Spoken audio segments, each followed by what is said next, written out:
حضور نے ناراضگی کے انداز میں تبسم فرمایا اور نظر انداز فرمایا۔ میں نے عرض کی، یا اللہ عز و جل کے نبی، آپ نے نظر انداز کیوں فرمایا؟ خدا کی قسم میں نہ تو منافق ہوں نہ مجھے ایمان میں کچھ تردد ہے۔ ارشاد فرمایا کہ یہاں آ۔ میں قریب ہو کر بیٹھ گیا۔ حضور صلی اللہ تعالیٰ علیہ وسلم نے فرمایا، تمہیں کس چیز نے روکا؟ میں نے عرض کیا، یا رسول اللہ صلی اللہ تعالیٰ علیہ وسلم، اگر میں کسی دنیا کے پاس اس وقت ہوتا تو مجھے یقین ہے کہ میں اس کے غصے سے کوئی نہ کوئی بات بنا کرتا، خلاصی پا لیتا کہ مجھے بات کرنے کا سلیقہ اللہ عز و جل نے عنایت فرمایا۔ لیکن یا رسول اللہ صلی اللہ تعالیٰ علیہ وسلم، آپ کے متعلق مجھے علم ہے کہ آپ کے سامنے جھوٹ نہیں چل سکتا۔ یا رسول اللہ صلی اللہ تعالیٰ علیہ وسلم، بے شک آپ کو غصہ آ رہا ہے، لیکن قریب ہے کہ خدا کی ذات پاک آپ کے غصے کو ختم کر دے گا۔ حضور صلی اللہ تعالیٰ علیہ وسلم، میں سچ ہی عرض کرتا ہوں کہ واللہ مجھے کوئی عذر نہ تھا، اور جیسے فارغ اور وسعت والا میں اس زمانے میں تھا، کسی زمانے میں بھی اس سے پہلے نہ ہوا۔ حضور صلی اللہ تعالی وسلم نے فرمایا، اس نے سچ کہا۔ پھر فرمایا کہ اچھا اٹھ جاؤ، تمہارا فیصلہ حق تعالی خود فرمائے گا۔ میں وہاں سے اٹھا تو میری قوم کے بہت سے لوگوں نے مجھے ملامت کی کہ تو نے اس سے پہلے کبھی کوئی گناہ نہیں کیا تھا۔ اگر تو عذر کر کے حضور صلی اللہ تعالی وسلم سے استغفار کی دریافت کرتا تو حضور کا استغفار تیرے لیے کافی تھا۔ میں نے ان سے پوچھا کہ کوئی اور بھی ایسا شخص ہے جس کے ساتھ یہ معاملہ ہوا کہ انہوں نے بھی یہی گفتگو کی جو تو نے کی؟ یہی جواب آپ کو بھی ملا جو مجھ کو ملا۔ ایک بلال بن امیہ، دوسرے مرہ ابن ربیعہ۔ میں نے دیکھا کہ دو صالح شخص جو دونوں بدری ہیں، وہ بھی میرے شریک حال ہیں۔ حضور صلی اللہ تعالی وسلم نے ہم تینوں سے بولنے کی ممانعت بھی فرما دی کہ کوئی شخص ہم سے کلام نہ کرے۔ اب اس ارشاد کی صحابہ اکرام علیہم الرضوان نے تعلیم اس طرح کر کے دکھائی کہ قاف فرماتے ہیں کہ حضور صلی اللہ تعالی وسلم کے منع کرنے پر لوگوں نے ہم سے بولنا چھوڑ دیا اور ہم سے پرہیز کیا، گویا دنیا ہی بدل گئی، حتیٰ کہ زمین باوجود اپنی وسعت کے ہمیں تنگ معلوم ہونے لگی، سارے لوگ اجنبی معلوم ہونے لگے، در و دیوار بیگانے ہو گئے۔ مجھے سب سے زیادہ فکر اس بات کی تھی کہ میں اس حال میں مر گیا تو حضور جنازے کی نماز بھی نہ پڑھیں گے، اور خدا نخواستہ حضور صلی اللہ تعالی وسلم کا وصال شریف ہو گیا تو میں ہمیشہ ہمیشہ کے لیے ایسا ہی رہوں گا، مجھ سے کوئی کلام نہ کرے گا، نہ میری نماز جنازہ پڑھے گا۔ حضور صلی اللہ تعالی وسلم نے ارشاد فرمایا کہ اے خلاف کون کر سکتا ہے؟ آج ہم تینوں نے 50 دن اسی حال میں گزارے۔ میرے دونوں ساتھی تو شروع سے ہی گھروں میں چھپ کر بیٹھ گئے تھے، میں سب میں قوی تھا، چلتا پھرتا بازار میں جاتا، نماز میں شریک ہوتا، مگر مجھ سے کوئی بات نہ کرتا۔ حضور صلی اللہ تعالی وسلم کی مجلس میں حاضر ہو کر سلام کرتا اور بہت غور سے خیال کرتا کہ حضور کے قلب جواب کے لیے ہلے یا نہیں۔ نماز کے بعد حضور صلی اللہ تعالی وسلم کے قریب ہی کھڑے ہو کر نماز پوری کرتا، آنکھ چرا کر دیکھتا کہ حضور مجھ سے دیکھتے بھی ہیں یا نہیں۔ جب میں نماز میں مشغول ہوتا تو حضور مجھے دیکھتے، اور جب میں ادھر ادھر ہوتا تو حضور منہ پھیر لیتے اور میری جانب سے اعراض یعنی نظر انداز کرنا فرما لیتے۔ غرض یہی حالات گزرتے رہے۔ مسلمانوں کا بات چیت بند کر دینا مجھ پر بہت بھاری ہو گیا تو میں ابو قتادہ کی دیوار پر چڑھا۔ وہاں میرے رشتے کے چچا جات بھائی تھے اور مجھ سے تعلقات بھی بہت ہی زیادہ تھے۔ میں نے اوپر چڑھ کر سلام کیا تو انہوں نے بھی سلام کا جواب نہ دیا۔ میں نے ان کو قسم دے کر پوچھا کہ کیا تمہیں معلوم نہیں ہے مجھے اللہ عز و جل اس کے رسول سے محبت ہے؟ انہوں نے اس کا جواب نہ دیا۔ میں نے دوبارہ قسم دی اور دریافت کیا، وہ پھر بھی چپ رہے۔ میں نے تیسری بار پھر قسم دے کر پوچھا، انہوں نے صرف اتنا کہا، اللہ عز و جل جانے اور اس کا رسول۔ یہاں کلمہ سن کر میری آنکھوں سے آنسو نکل پڑے اور وہاں سے لوٹ آیا۔ اسی درمیان میں ایک مرتبہ مدینے کے بازار میں جا رہا تھا کہ ایک قبطی قبیلے قبط کا رہنے والا کو جو نصرانی تھی اور شام سے مدینہ منورہ اپنا غلہ فروخت کرنے آیا تھا، یا کہتے ہوئے سنا کہ کوئی قاب بن مالک کا پتہ بتا دو۔ لوگوں نے اس کو میری طرف اشارہ کر کے بتایا۔ وہ نصرانی میرے پاس آیا اور غسان کے کافر بادشاہ کا خط مجھے لا کر دیا۔ اس میں لکھا ہوا تھا، ہمیں معلوم ہوا ہے کہ تمہارے آقا نے تم پر ظلم کر رکھا ہے، تجھے اللہ ذلت کی جگہ نہ رکھے اور نہ تم ہمارے پاس آ جاؤ، ہم تمہاری مدد کریں گے۔ حضرت قاب بن مالک فرماتے ہیں، میں نے یہ خط پڑھ کر انا للہ پڑھی، میری حالت یہاں تک پہنچ گئی ہے کہ کافر بھی مجھ سے طمع یعنی لالچ کرنے لگے ہیں اور مجھے اسلام تک سے ہٹانے کی تدبیریں ہونے لگی۔ ایک مصیبت اور آئی اور اس خط کو میں نے تندور میں پھونک دیا۔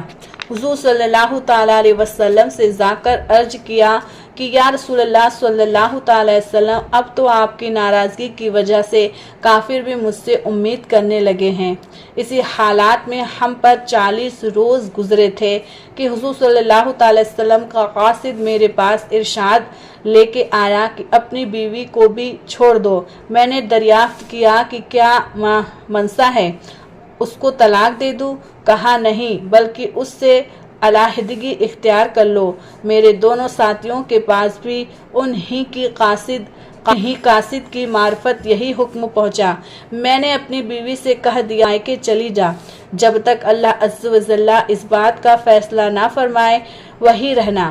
بلال بن امیہ کی بیوی حضور صلی اللہ تعالی وسلم کی خدمت میں حاضر ہوئی اور عرض کیا، یا رسول اللہ صلی اللہ تعالی علیہ وسلم، بلال بالکل بوڑھے شخص ہیں، کوئی خبرگیری کرنے والا نہ ہوگا تو ہلاک ہو جائیں گے، اگر آپ اجازت دیں تو میں کچھ کام ان کا کر دیا کروں۔ حضور صلی اللہ تعالی وسلم نے فرمایا، اچھا، اس بات کی تجھے اجازت ہے مگر قربت نہ ہو۔ انہوں نے عرض کیا، یا رسول اللہ صلی اللہ تعالی علیہ وسلم، اس بات کی طرف تو دھیان بھی نہیں۔ اس روز سے یہ واقعہ پیش آیا ہے، آج تک ان کا وقت روتے ہی گزرا رہا ہے۔ حضرت قاب رضی اللہ تعالیٰ فرماتے ہیں کہ اس حال میں 10 روز اور گزرے کہ ہم سے بات چیت میل جول چھوٹے ہوئے پورے 50 دن ہو گئے تھے۔ 50ویں دن صبح کی نماز اپنے گھر کی چھت پر پڑھ کر میں نہایت ہی غمگین بیٹھا ہوا تھا۔ زمین مجھ پر بالکل تنگ تھی اور زندگی بالکل دوبر ہو رہی تھی کہ صلا پہاڑ کی چوٹی پر ایک زور سے چلانے والے کی آواز دی کہ قاب، خوشخبری ہو تجھ کو۔ میں اتنا ہی سن کر سجدے میں گر گیا اور خوشی کے مارے رونے لگا، سمجھا کہ تنگی دور ہو گئی۔ حضور صلی اللہ تعالیٰ علیہ وسلم نے صبح کی نماز کے بعد ہماری معافی کا اعلان فرمایا، جس پر ایک شخص نے پہاڑ پر چڑھ کر زور سے آواز دی جو سب سے پہلے پہنچ گئی۔ اس کے بعد ایک صحابہ گھوڑے پر سوار بھاگے ہوئے آئے۔ میں نے اپنے پہننے کے کپڑے اس بشارت دینے والے کی نذر کیے، پھر حضور صلی اللہ تعالی وسلم کی خدمت میں حاضر ہوا۔ اس طرح میرے دونوں ساتھیوں کے پاس بھی خوشخبری لے کر لوگ آئے۔ میں مسجد نبوی میں گیا تو وہاں لوگ جو خدمت اقدس میں حاضر تھے مجھے مبارکباد دینے کے لیے دوڑے۔ سب سے پہلے ابو طلحہ نے آگے بڑھ کر مبارکباد دی اور مصافحہ کیا، جو ہمیشہ ہی یاد رہے گا۔